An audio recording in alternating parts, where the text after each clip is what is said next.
Hi guys, welcome to the channel. This is what if Gohan was sent to DxD. Before we start, remember to like and subscribe to help the channel. Also check the description for the creator of the fanfic.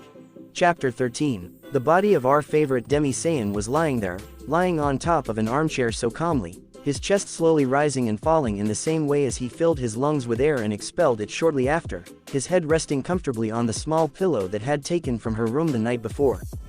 Going back from the day before, it had been a very busy day for our scholar in training, the little friendly fight he had with Rias's entourage, as well as Issei's pervert training, only to later have to attend a meeting with his tutor, Azazel, followed by a one-sided fight against that fallen angel Kokobile. It had been a complete disaster in his daily routine. As if all this were not enough, his mind couldn't get three certain girls out of his head that turned his world upside down. One would think that Gohan deserved a well-deserved rest after everything he had been through, as well as the events that had taken place in his short life, so many fights he was involved in at his young age, seeing him die in front of your eyes. Those people who matter most to you, would undoubtedly make the whole world, even to the very destination, take pity on our young warrior and allow him to have the rest he so deserves. Akeno, I already told you that I would be the one to do it. Well, not exactly everyone. The Demi-Saiyan's eyelids slowly opened heavily and somewhat tired after hearing that sudden noise. Era Bucho, are you afraid that he will like mine more than yours? Another voice was heard coming from the kitchen where the first voice had been heard shouting. Our young warrior yawned as he stretched a bit as he rose to a sitting position on the couch. What's wrong? Gohan said as he looked in the direction where the noise was coming from and gave a big yawn. The first thing he noticed was a pleasant smell that woke him up immediately. Gohan knew it was that smell. Without a doubt his great appetite Saiyan could not be wrong in this kind of thing. Immediately the black-haired man got up from the chair. He was still wearing his suit school since she didn't have the time or opportunity to change into her casual clothes because of everything that had happened yesterday. Gohan headed towards the kitchen of his apartment where that delicious smell came from and that scream from before. However, as he got closer to his destination and closer to his dining room table, he noticed that his kitchen stove was on, heating a saucepan with half the water in its contents as well as the rice that was cooked with the hot water in it. On the kitchen bar you could see a chopping board with small pieces of chopped meat on top of it. However, what most caught the attention of the black-haired man were all those dishes that were on the wooden table. They had a variety of food, ranging from small buns made of rice onigiri, as well as small pieces of finely cut fish meat sashimi, to a plate full of hot soup, meat and boiled eggs ramen, among other things. Is this a dream? The black-haired man couldn't help but say as his mouth watered at noticing all those delicious foods in front of him. Gohan-kun. He was brought out of his thoughts when he heard two people on the other side of the table full of food, followed by two heads and colors very familiar to him, peeking over the edge of it. The Demi-Saiyan could only blink in confusion when he saw the surprised faces of both Rias Grimori and Akeno Himehime looking at him in total surprise upon his arrival. What are you two doing? The black-haired man asked as he got out of his confusion and walked around the table to reach them. And why are you? Gohan trailed off when he got a better look at them. And why all the fuss? There were Rias and Akeno on the kitchen floor, tightly gripping a wooden spoon with both hands, apparently fighting over it in a tug of war. Although it was rare to see such a scene, that was not what left our young man mute. Saiyan, who? Of course not. It was the fact that the two girls on the floor were wearing a very short kitchen apron and apparently feminine due to its design with flowery details and bright colors. However, they were only wearing that and nothing else, no skirts, much less t-shirts. And as if that were not enough, neither of them seemed to be wearing underwear. What the hell? He thought, completely red when he could see from his position the incredible butt of the beautiful violet-eyed girl as well as the almost exposed breasts of the Crimson Princess when they were pressed with those of her masochist queen on top of her. Stop looking, damn it. He swallowed, unable to take his eyes off them, who were still there looking at him in surprise and kept the small kitchen utensil pressed between their very abundant breasts. Era Gohan-kun, I see you're already awake, Akeno said as she got up from her position as she dropped the spoon. I took the liberty of getting ready to eat. She continued, pointing to the food on the table with a cute smile as a small blush appeared on her cheeks. It was the only thing the black-haired man managed to say when he came out of his initial shock a bit. Thank you, Akeno-san. He said, blushing when he looked at that cute smile. However, his eyes couldn't stop wandering over her incredibly sexy body. By the way, why are they wearing that? He shakily pointed his finger at the girl's outfit. Our clothes were dirty and we had to clean them. Akino smiled, knowing the reason for the black-haired man's nervousness. Don't you like him? Gohan-kun. The Demi-Saiyan almost choked when he saw her take a very provocative turn in her opinion. Rias, who was still on the ground holding the wooden spoon, couldn't help puffing out her cheeks in an annoying and cute way at seeing how she was being ignored by the object of her affection. Damn it. Why was Akino insanely good at this? That's a lie, Gohan.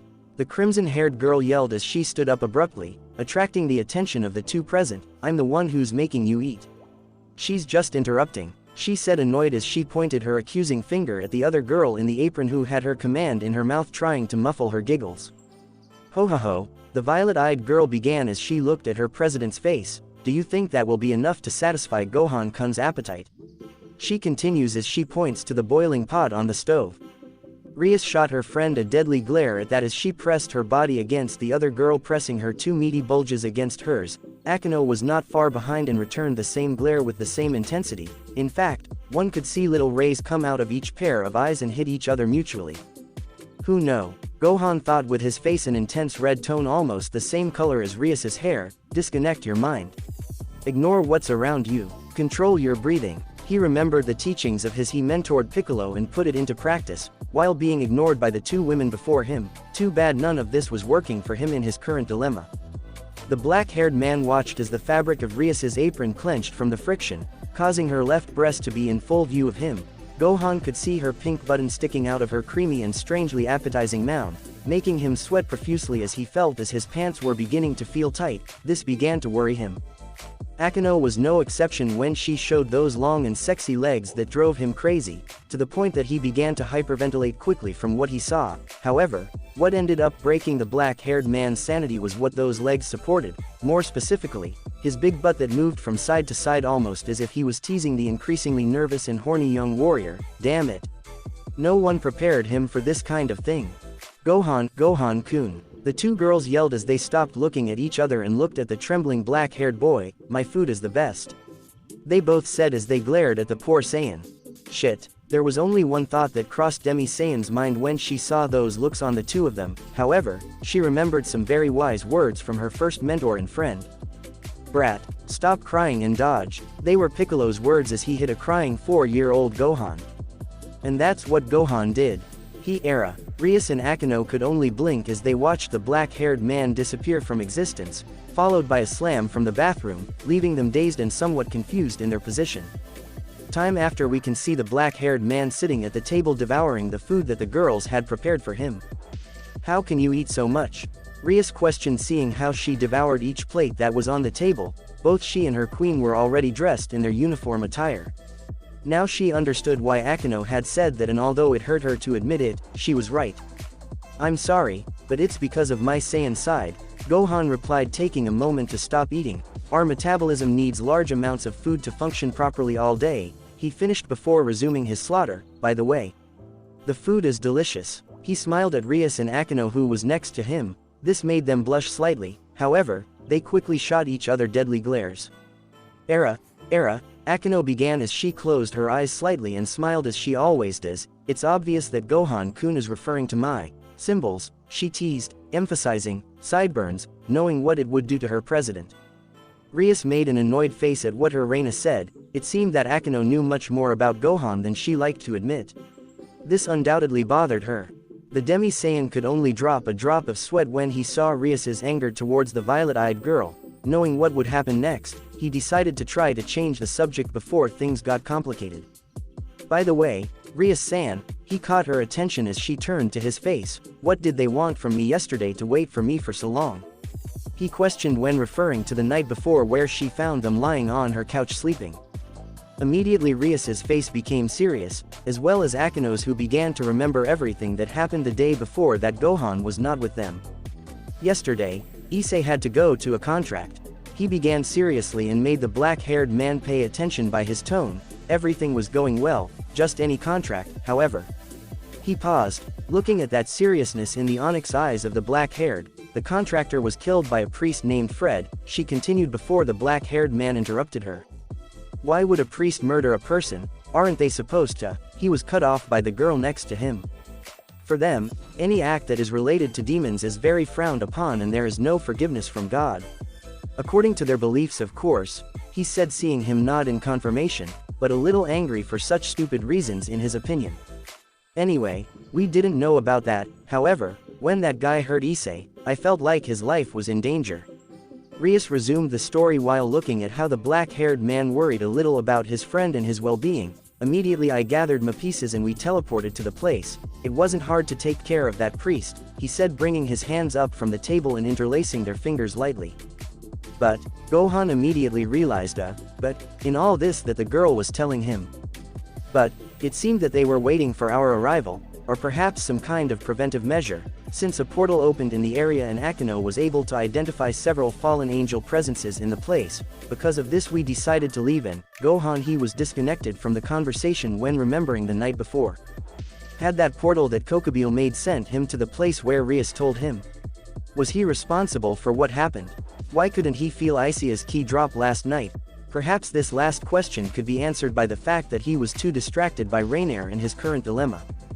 Damn it, the black-haired man thought, frustrated at being so distracted, for not noticing what had happened to his friends. Because of me, they were in danger. He continued trying to hide his frustration from the two girls present. Akino noticed how the Demi-Saiyan distanced himself from the conversation, followed by how his face took on a frustrated face that was very slight but distinguishable for her. She was about to ask him what was wrong, but her president beat her to it. I know it's none of my business, Gohan, Rias said, looking at the black-haired man and his expression of doubt as he looked at her. But, could I know where you were yesterday? I mean, yesterday that we came to your apartment, you weren't there and Akino told me he said you disappeared as soon as the school bell rang. I look into those onyx eyes with a strict look making him swallow a little. I went to eat at a restaurant in the center of Kuo, the half-breed lied as he tried not to give himself away. One of Issei's friends told me about a buffet in Kuo and it caught my attention a lot. He finished letting out a few drops of nervousness and giggling with her hand behind her neck. Rias watched him sweat as she looked at him seriously. She could see that he was lying to her. However, and a short time later, she sighed resignedly since Gohan seemed to keep secrets even from them. They had known him for a while, but he wasn't someone with bad feelings. Intentions, so I would let it be, just this once. With Issei, just one more. The pervert yelled, tired and with his whole body sweating. The brown-haired man was doing push-ups in the Kuo City Park. The memories of the night before were very present in his mind. Not being able to do anything against that damn priest and not being able to bring Asia with him, they were enormously frustrating. His president Rias did not help with that scolding that she gave him for having contact with the nun after having warned him of the situation. Of course he did not want to cause trouble for Rias, but he could not just sit idly by while Asia suffered because of those things. Idiots of owners that it had. Let's just go one more. He mentally screamed when his right arm failed and he fell to his tired side, supporting himself with only his left arm.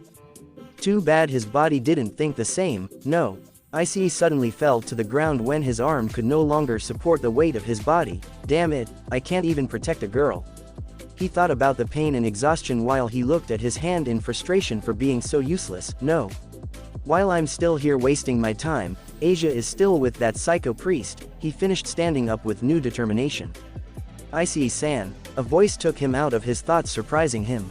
The brunette turned around quickly only to see who was invading his mind all this time. There was the nun looking at him with that surprised and cute face on her eyes. Couldn't believe it. However, his face began to turn happy as he looked the girl in front. Asia, he said with a big smile on him as he looked at the girl. Time after, Asia-chan, the brown-haired girl began when she saw the very puzzled girl looking at her hamburger on the table of the restaurant where they were. This is eaten like this, she said as she took her own hamburger and gave it a big mouthful, leaving the nun bewildered. I had no idea there was a way to eat like that, Asia said looking at the brown-haired action in front of her. It's amazing. She took her burger while looking at it before taking a small bite. Delicious. She exclaimed in ecstasy with the taste and consistency. Issei could only smile at seeing her so happy. However, he frowned a little as he remembered the reason why he had gotten up so early this morning. By the way, Asia-chan, he caught her attention as he looked at her carefully. What were you doing in the park? I asked curiously about this detail. Asia immediately took on a depressed face that did not go unnoticed by the pervert. Issei knew that there was something there that the girl wanted to forget. I was on a break, so I decided to take a walk around the town. She started trying to smile but with little result, and then I saw you Issei-san and she couldn't finish as the brunette interrupted her. Asia, he suddenly said, grabbing her curious eyes, let's have fun together. He smiled at her to get her out of that awkward moment for her. Yes, he couldn't help but smile at what the brunette said while his cheeks turned crimson red.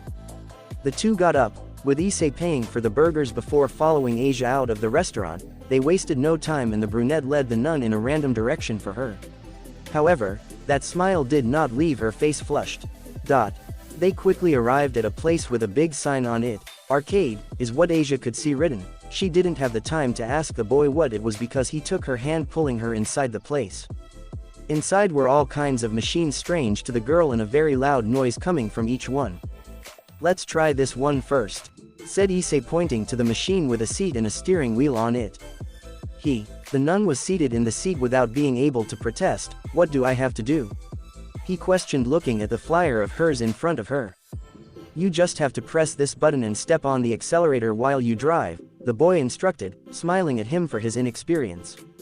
Asia just nodded with a blush present on her face for this. However, when she began to understand the machine, she couldn't help but smile at how much fun she was having together with Issei, who gave her instructions every second. They continued with a game of Tetris, followed by a gigantic machine with a platform and a large screen with music coming from the huge speakers next door. The nun couldn't help but get excited when she saw how the people on top of the platform danced in an incredible and crazy way, making her laugh a little. The convent where she came from, there were dances, but they were only formal without any kind of extravagant dance, but this.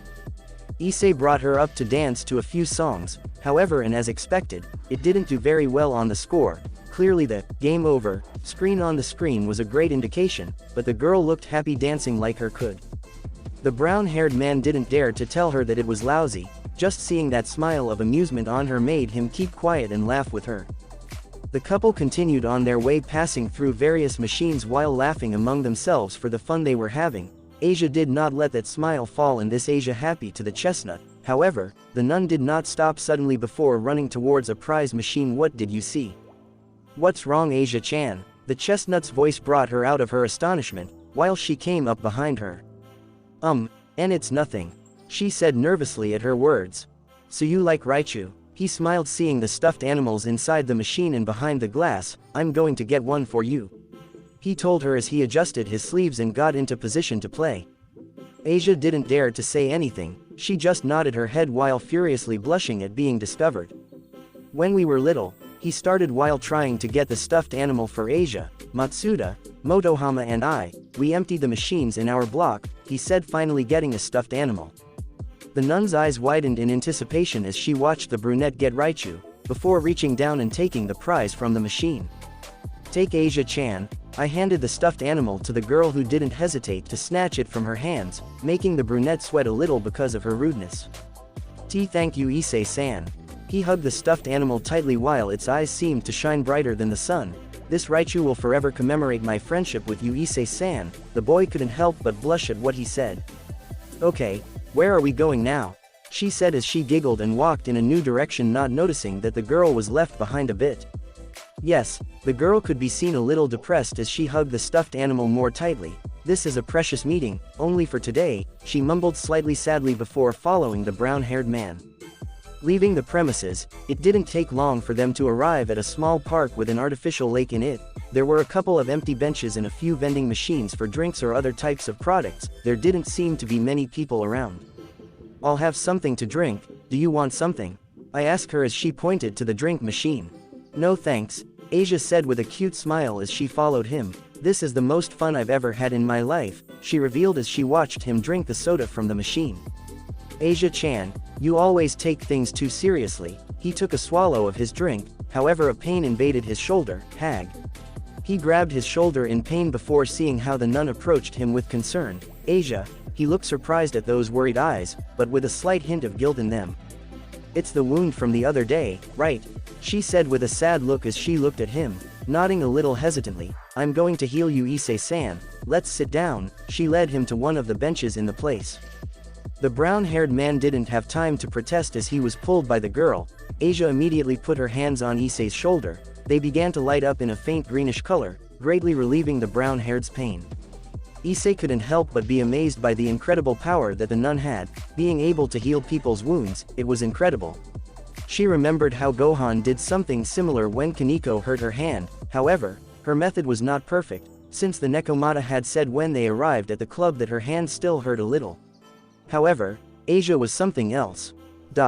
He didn't feel any pain. Well, actually his left foot still hurt where Fried had shot him with his gun. Your leg hurts too, right? It seemed that Asia had realized this. Issei could only nod in confirmation before seeing her change her sitting position to a kneeling position to better assess her limb. She repeated the same process as before, making the pain in her left leg disappear until there was nothing left. Asia, how do you do this? Issei asked, and she was a bit surprised but decided to explain. It's my sacred gear, Twilight Healing. It has the power to heal everyone, even demons, he said sadly, remembering certain things in his life. Is there something wrong with that? Why are you so sad? Issei asked, as Asia looked like she was about to break down in tears. No, it's just that my parents abandoned me in an orphanage. He began to count as he finished treating his wound. Then, when I was 8 years old, I found this injured little dog and I prayed a lot for him. He was miraculously healed. The church found out about this and took me with them. She continued, sitting on the seat next to the chestnut tree listening. They made me a saint and worshipped me. Many people came just for me to pray for them, Asia explained with a downcast look. Making Issei feel bad for her. You don't have to continue if you don't want to, the brunette insisted, but she shook her head. No, I've never talked to anyone about this. I think I'd feel a little better if I told my story to someone.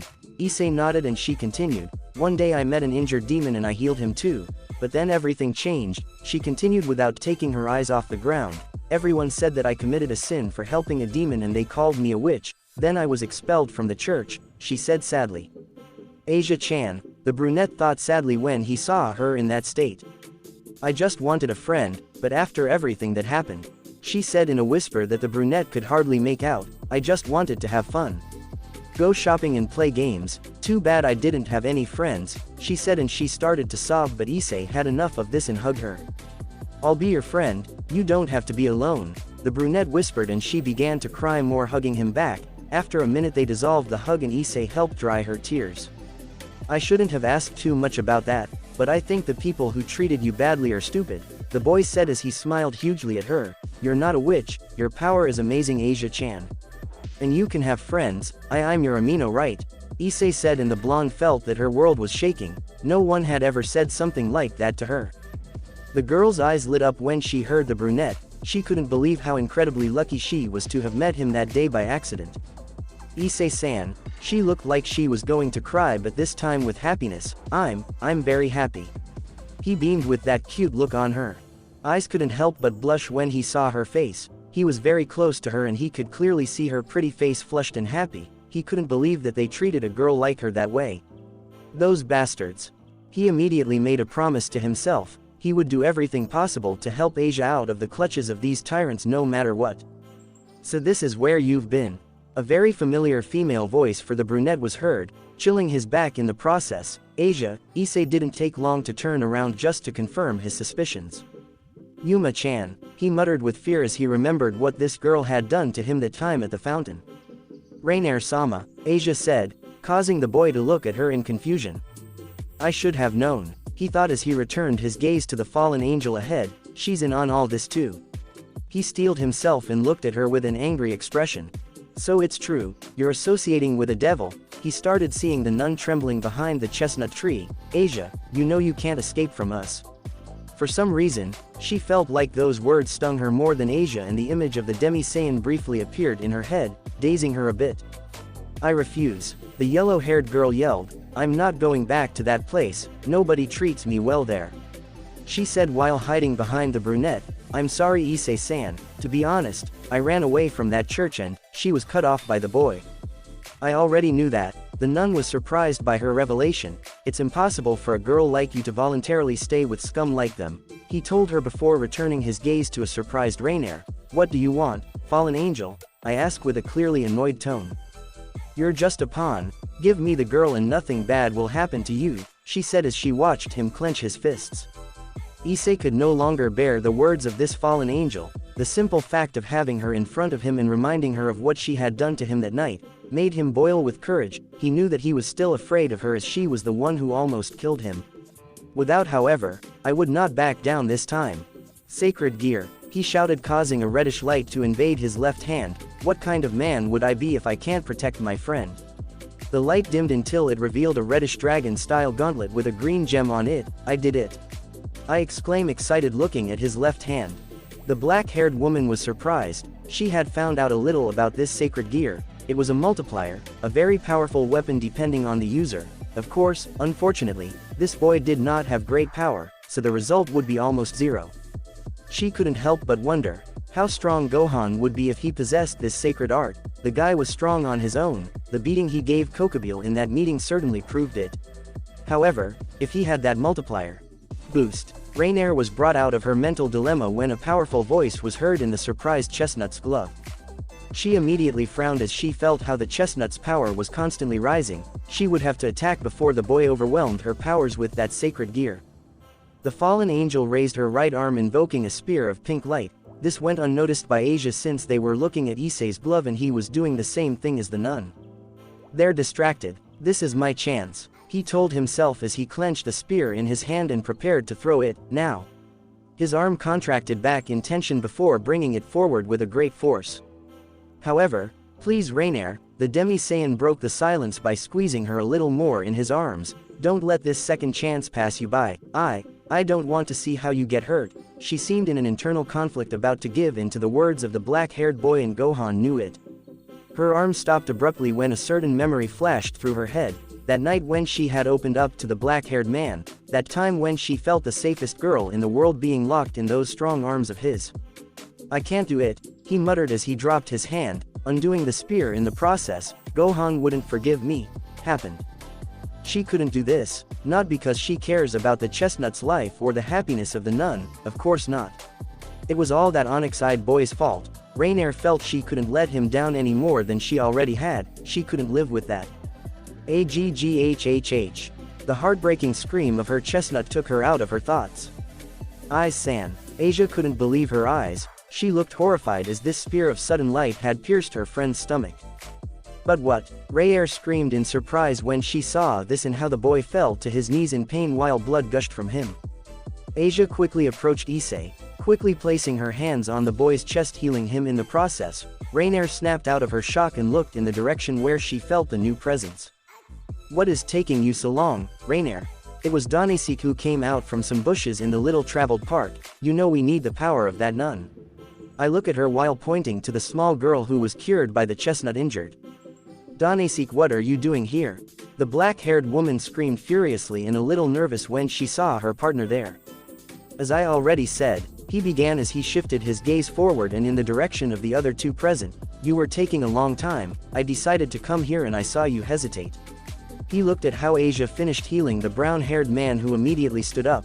I was very surprised to see you drop your attack. He finished, looking sideways at the girl next to him. Rainier swallowed at this. He had seen everything. He even saw when he dropped the spear.